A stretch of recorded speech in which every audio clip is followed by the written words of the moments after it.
and try and do sustained efforts. So across 800-metre rep start, you're going to run into a tree. If you're desperate to break your 10k PB but haven't quite managed it yet, this video is for you.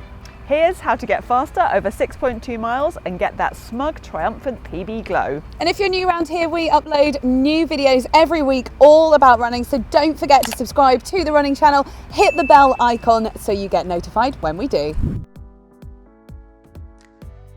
6.2 miles is long enough to demand the resilience of a long distance runner, but also short enough to require the speed and kick of a middle distance runner. So if you've struggled getting a 10k PB before, it might be that you're putting too much emphasis on the slower, longer runs, or maybe you're doing too much speed work.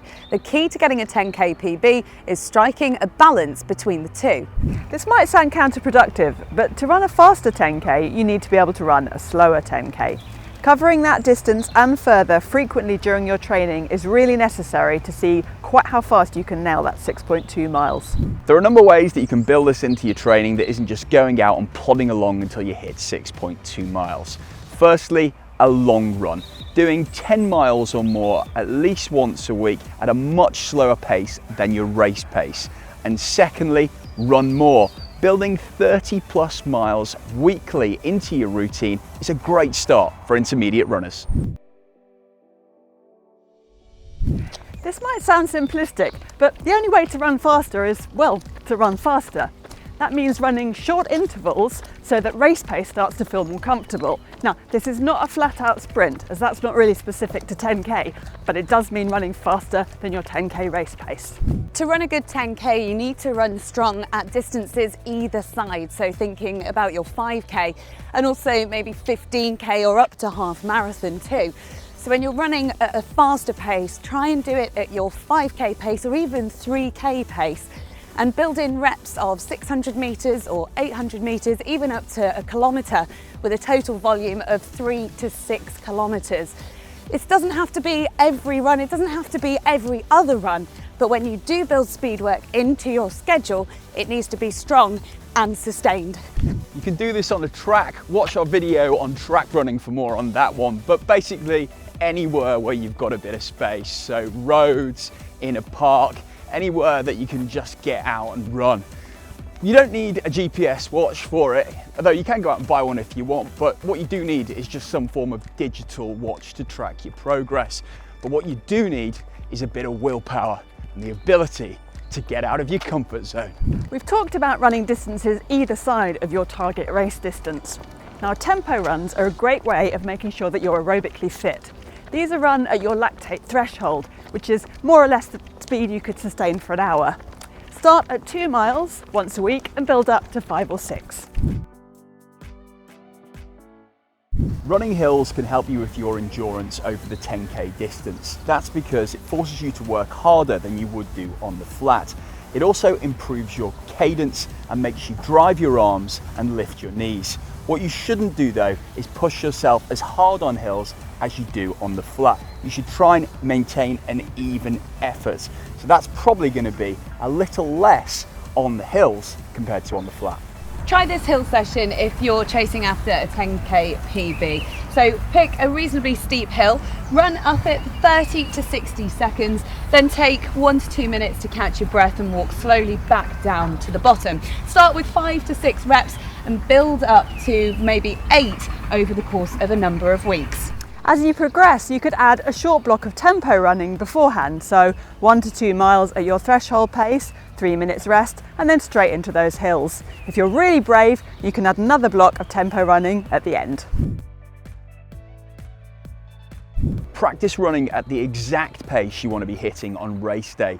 Hitting race pace will not only give you the fitness that you need, but also give you that mental edge of knowing what it feels like. Race-specific workouts are not only at the same pace as your goal, but also about the same distance overall. So for a 10k, you'd be looking to build up to about 6 miles at your goal pace. So depending on your level of experience, you could start with 3 or 4 miles at race pace with 2 minutes of light jogging recovery in between those mile reps. Build this up to 6 miles in total over a number of weeks. Then, the more advanced you get with this session, you can drop down your recoveries from 2 minutes to 90 seconds and then to 60 seconds. You can also build up the length of your repeats, so going from 1 mile to 1.5 mile repeats or 2 mile repeats. And you can do this on the road, or you could head to a track. Just remember that 4 laps is 1 mile. Once you've mastered this, you could increase the volume to more than 6 miles in total. After all, come race day, you will be running it all in one go without any recoveries in between. Don't go crazy though. The maximum you probably want to do is between 6 and 8 miles for your total interval volume.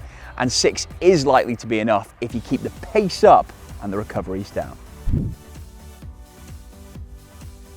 If you want to give yourself the best possible chance of running a fast 10K, then you'll need to taper your running in the week leading up to the race, so your legs are fresh and you're ready to roll.